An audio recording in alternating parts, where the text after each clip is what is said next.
بسم اللہ الرحمن الرحیم الصلاۃ والسلام علیکہ یا سیدی یا رسول اللہ وعلی آلکہ واصحابکہ یا سیدی یا حبیب اللہ الصلاۃ والسلام علیکہ یا سیدی یا خاتم النبیین وعلی آلکہ واصحابکہ یا سیدی یا خاتم المعصومین۔ رب ذوالجلال ارشاد فرماتا ہے شہر رمضان الذی انزل فیہ القرآن ھدی للناس وبینات من الہدی والفرقان۔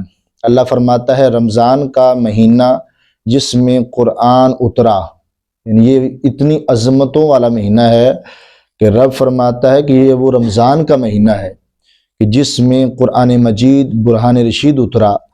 اب قرآن مجید برہان رشید جو اترا ہے تو کس لحاظ سے لکھتے ہیں کہ رمضان وہ ہے جس کی شان و شرافت میں قرآن پاک نازل ہوا، یعنی رمضان شریف کی عظمت کا یہاں سے پتہ چل گیا کہ اس مہینے میں قرآن اترا، وہ قرآن کہ جو ساری کتابوں سے افضل ہے، تورات، زبور، انجیل، یہ آسمانی کتابیں ہیں، اللہ کا کلام ہے، ان کا منکر بھی کافر ہے۔ تو وہ کتابیں جو ہیں وہ بھی سچی تھی مگر بعد میں ان میں تبدیلی ہوئی، تو قرآن مجید برہان رشید یہ وہ واحد کتاب ہے کہ جس میں کسی قسم کی کوئی تبدیلی نہیں کوئی کر سکا۔ لوگ جتنی بھی کوششیں کرتے رہے مگر قرآن کو بدل نہیں سکے۔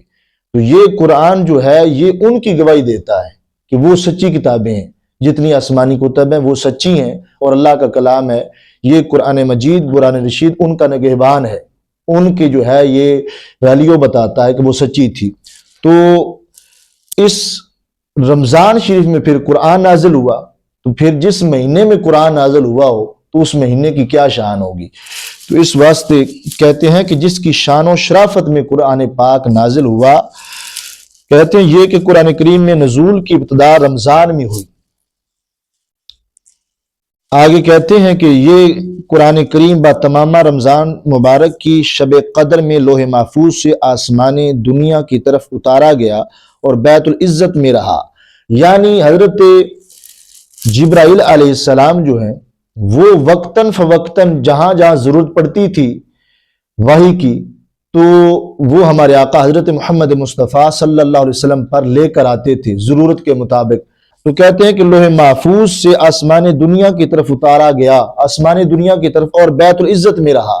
یہ بیت العزت کیا ہے؟ کہتے ہیں یہ اسی آسمان پر ایک مقام ہے، یہاں سے وقتاً فوقتاً حسب اقتدائے حکمت جتنا جتنا منظور الہی ہوا جبرائیل امین لاتے رہے، یعنی لوح محفوظ سے بیت العزت میں قرآن پاک رہا، اور وہاں بیت العزت سے حضرت جبرائیل علیہ السلام جو ہیں وہ رسول اکرم صلی اللہ علیہ وسلم پر وقتاً فوقتاً جیسے جیسے ضرورت پڑتی تھی قرآن پاک جو ہے وہ نازل کرتے رہے اللہ کے حکم سے۔ یہ نزول 23 سال کے عرصہ میں پورا ہوا۔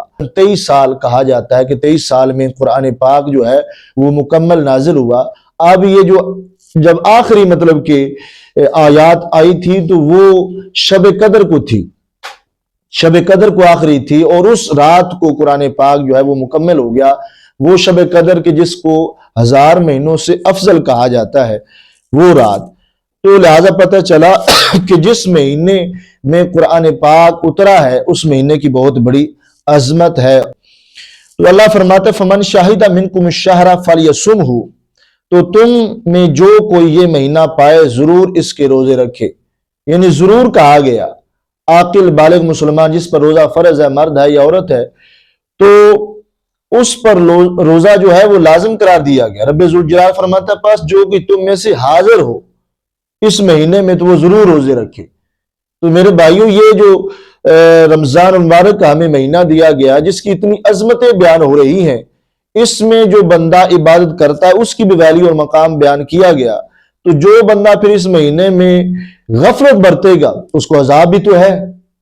یقیناً جب اتنی فضیلت بیان کی جا رہی ہے اس مہینے کی، تو جو غفلت برتے گا تو پھر وہ اتنی بڑا مجرم بھی ہے۔ اگر روزے نہیں رکھے گا، نمازیں نہیں پڑھے گا، اللہ کے رسول صلی اللہ علیہ وسلم کو یاد نہیں کرے گا، تو پھر وہ مجرم بھی تو اتنا ہی بڑا ہے۔ تو رب تعالیٰ فرماتا ہے کہ جو اس مہینے میں حاضر ہو یعنی زندہ ہو، عاقل بالغ مسلمان پر روزہ فرض ہے، تو رب ذوالجلال فرماتا ہے کہ وہ ضرور بھی ضرور روزہ رکھے۔ وَمَنْ كَانَ مَرِيضًا أَوْ عَلَى سَفَرٍ فَعِدَّةٌ مِّنْ أَيَّامٍ أُخَرَ، اور جو بیمار یا سفر میں ہو تو اتنے روزے اور دنوں میں رکھے۔ پھر رب ذوالجلال نے وہ دوبارہ بات دہرا دی، فرمایا کہ جو کوئی تم میں سے بیمار ہو اور سفر کی حالت میں ہو تو وہ اور دنوں میں روزے رکھے، یہ نہیں چھٹی نہیں ہے، قضا کرے گا لازمی۔ اور بیماری کے لحاظ سے اور سفر کے لحاظ سے میں پہلے درس میں بتا چکا ہوں کہ بیمار بھی وہ کہ جو اس حد تک پہنچ گیا ہو کہ بیماری جو ہے اس کے زیادہ ہونے کا خطرہ ہو اور ہلاک ہونے کا خطرہ ہو تو پھر اس کو اجازت ہے۔ اور سفر بھی مسافر وہ کہ جس کا سفر 92 کلومیٹر بنتا ہے اور وہ قبل سورج طلوع ہونے سے پہلے سفر کرے گا تو پھر اسے افطار یعنی روزہ چھوڑنے کی اجازت ہے، اور اگر سفر سورج طلوع ہونے کے بعد کرے گا تو پھر اس کو روزہ چھوڑنے کی اجازت نہیں ہے۔ رب ذوالجلال فرماتا ہے یرید اللہ بکم اليسر ولا یرید بکم العسر، اللہ تم پر آسانی چاہتا ہے اور تم پر دشواری نہیں چاہتا۔ دیکھ لو رب اپنے بندے سے کتنا پیار کرتا ہے، فرماتا ہے کہ میں تم پر آسانی چاہتا ہوں، یہ جو بیماری کی حالت میں نے تمہیں اجازت دی ہے کہ تم روزہ ترک کر سکتے ہو، اور جو ہے سفر کی حالت میں شرعی سفر جتنا بنتا ہو تو یعنی 3 دن کی مسافت تو پھر تم روزہ چھوڑ سکتے ہو۔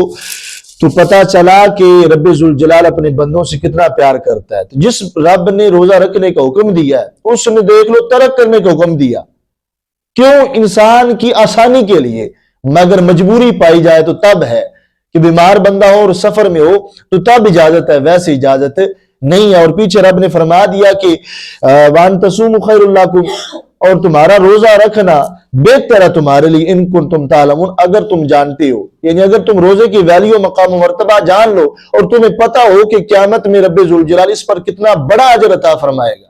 ہر نیک عمل نماز ہے، دوسرے نیک اعمال ہے، تو ان کا بدلہ رب ذوالجلال انسان کو دنیا میں ہی دے دیتا ہے، تو رب ذوالجلال جو ہے وہ آخرت میں بھی دے گا، اور فرشتوں کی ڈیوٹی لگائی ہوئی ہے کہ کس کو کتنا دینا اجر۔ مگر روزہ وہ واحد عبادت ہے کہ جس کا اجر اور ثواب رب ذوالجلال قیامت والے دن خود بندے کو دے گا، یعنی کسی کی ذمہ نہیں کیا، خود رب ذوالجلال جو ہے وہ اس کو اس کا اجر دے گا۔ تو رب فرماتا ہے کہ میں تمہارے اوپر آسانی چاہتا ہوں، دشواری تمہارے اوپر نہیں چاہتا۔